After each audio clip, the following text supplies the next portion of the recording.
매일 10분씩 하루에 2번 지루하게 의학 지식을 파헤치는 지식 탐정 김규리입니다. 이 세상에 알고 나면 별일이 아니었는데 몰라서 괜히 무서웠던 것들 꽤 있잖아요. 잇몸에 철심을 쾅 하고 심는 임플란트도요. 상상하면 좀 너무 두렵기만 한데 그래서 오늘 그 임플란트 수술을 속속들이 파헤쳐 보도록 하겠습니다.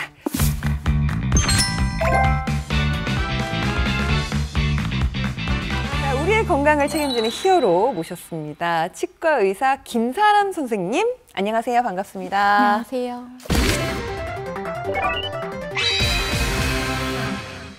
정말 임플란트 하면은 몰라서 두려운 것들이 꽤 많은데 선생님도 임플란트 가족분들한테 해드렸나요? 남편이 30대 후반인데 임플란트가 2개가 있어요. 네네. 그중에 하나를 제가 이제 식립을 했고 50대 후반이신 저희 어머니 왼쪽 아래에 임플란트 식립해드렸습니다. 가족들이 어떻게 느끼시나요? 가족이면 사실 네. 제 입장에서는 VVIP잖아요. 그래서 가장 무서운. 네. 그래서 긴장이 되게 많이 되기는 하는데 똑같이 수술을 하고 있습니다. 여러분들을 대신해서 임플란트를 할지 말지 고민하고 계신 분들을 위해서 집요하게 한번 질문을 던져보도록 하겠습니다. 날씨가 너무 춥거나 혹은 날씨가 너무 덥거나 이런 날씨 영향이 있을까요? 실제로 가을이나 겨울에 임플란트 수술 문의 사례가 급증을 합니다. 근데 반대로 여름철에는 임플란트 수술 자체를 꺼리시는 분들이 많아요. 아, 날씨가 춥거나 더우면 괜히 더 아플 것 같은데 그렇진 않나요? 무더위로 인해서 수술 부위가 곱는다든지 염증이 생길 것이라는 그런 걱정 때문인데요. 근데 그건 잘못된 정보입니다. 사실 입 안의 온도는 일정해요. 겨울 추울 때, 여름 더울 때 그런 거랑은 상관없이 침입하셔도 괜찮습니다. 네. 무조건 뼈를 이식해야 되는 건 아니죠, 선생님? 임플란트 수술의 가장 중요한 요소는 뼈랑 임플란트가 염증 없이 잘 붙는 것이기 때문에 환자의 잇몸뼈나 구강 상태, 저장력 이런 거에 따라서 치아 뼈 이식 여부를 결정하게 됩니다. 그러면 어떨 때 뼈를 이식하게 되죠? 사람들의 얼굴 생김새가 다 다르듯이 네. 치아 주변의 뼈의 생김새가 다 다르기 때문에 선천적으로 뼈의 깊이가 얕은 분들이 계세요. 그런 분들은 대부분 뼈 이식이 필요합니다.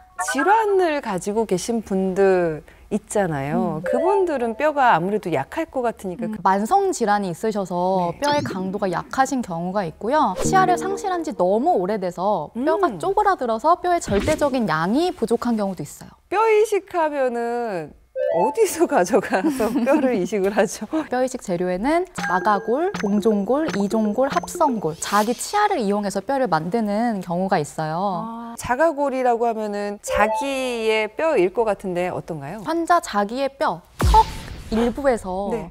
턱이요? 채취를 해서 턱이요? 턱뼈, 턱이 네. 이렇게 생겼잖아요. 네네네네. 그러면 치아는 딱 여기에 한정돼서 위치를 하고 있어서 네. 이 뒤쪽으로 가면 턱뼈가 이렇게 있어요. 좋은 뼈들이 있어서 네. 그 부분을 딱 채취를 해서 임플란트 이제 수술을 할 때 거부 반응이 없고 치유 능력이 매우 우수하지만 뼈 채취를 위해서 추가 수술을 해야 된다는 단점이 있습니다. 또 다른 방법은 또 어떤 게 있죠? 자기 치아를 이식하는 경우인데요. 일단 발치를 한 치아를 고래 형태를 만들어서 뼈 이식에 사용을 합니다. 본인의 치아를 사용하기 때문에 감염 문제는 없고요. 치아를 발치하고 특별한 가공 과정을 거쳐야 되기 때문에 바로 임플란트를 심지 못하고 기다려야 된다는 단점이 있습니다. 동종골은 동종이니까 사람 뼈인데 내 뼈가 아닌 다른 사람의 뼈를 이식한다는 건 아니죠? 너무 무섭다. 네, 맞습니다. 맞다고요?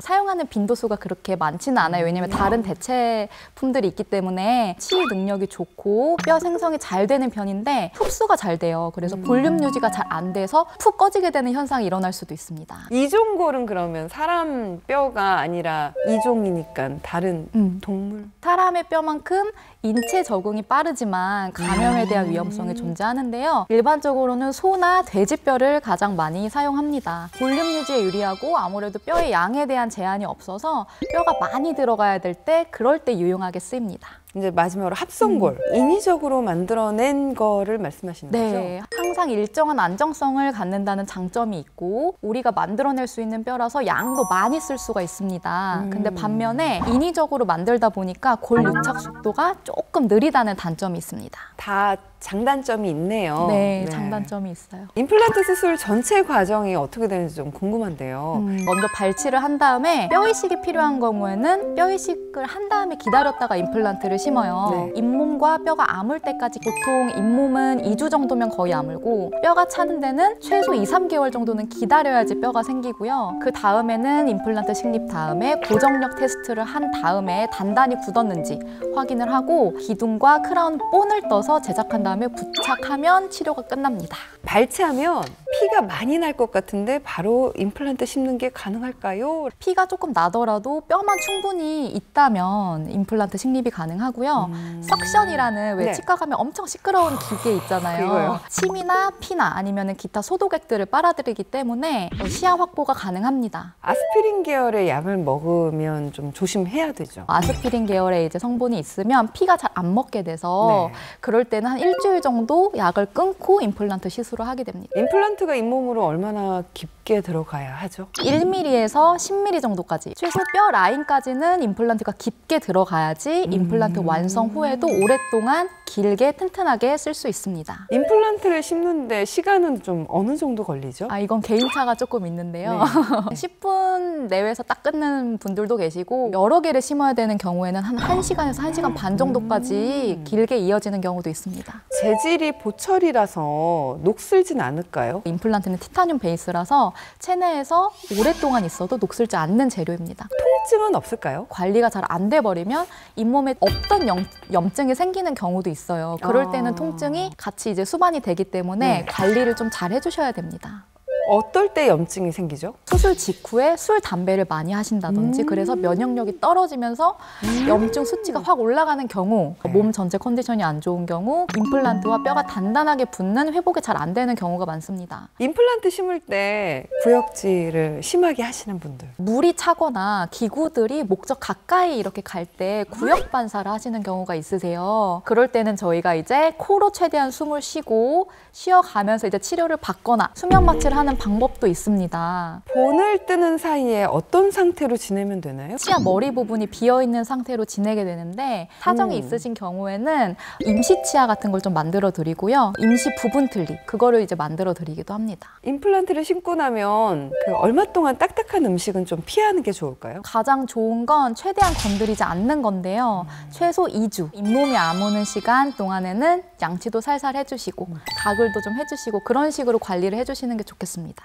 임플란트 수술을 다 완료했는데 그 위에 크라운이 깨지면 어떻게 해요? 처음부터 다시 해요? 본을 그 상태에서 다시 떠서 위에 크라운만 이제 머리 부분만 장착을 해드릴 수가 있습니다. 아, 그렇군요. 생각보다 되게 간단하네요. 네, 꼭 임플란트가 무섭다기보다는 치과 자체를 무서워하시는 분들이 많을 것 같습니다. 처음부터 임플란트 수술을 해야 한다는 생각으로 치과 진료를 하지 마시고 한 단계씩 정복해 나가시면 좋겠습니다.